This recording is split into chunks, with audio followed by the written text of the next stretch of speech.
Hey everyone, it's like 10 at night and my kid fell asleep next to me, so I have to be a little quiet. He's so cute. He's like a little puppy dog, curled up next to my feet, keeping them warm. Anyways, I took a rock to the radiator last spring.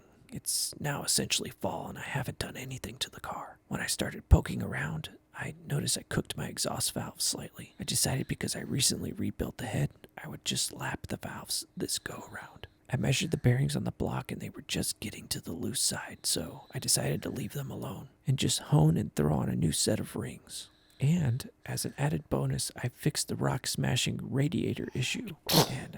And I woke him up. Hey, bud. Hey, come here. Be right back.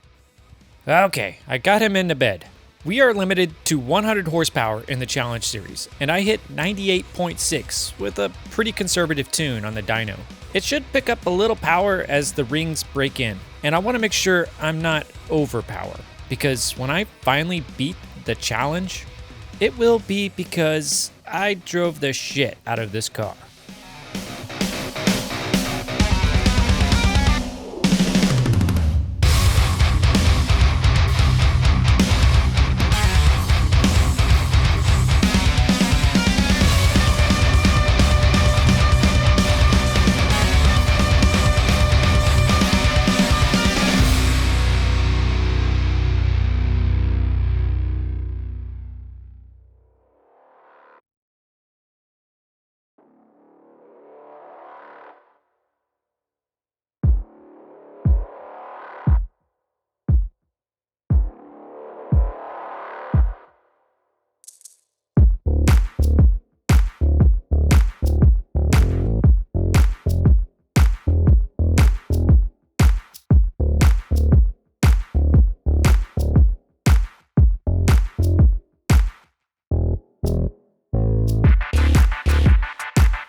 I wanted to give a few quick shout outs. First to Marlene. Not only did she do a great job with my taxes last year, she's a wonderful CPA, she saved me from a lot of embarrassment. Long story short, we were both breaking into turn 10 and it's a hairpin. But like a jackass, I was overconfident and I ended up skidding on the inside of her all the way to the apex. Marlene noticed the noise and she got the hint. She gave me plenty of room to look like an amateur.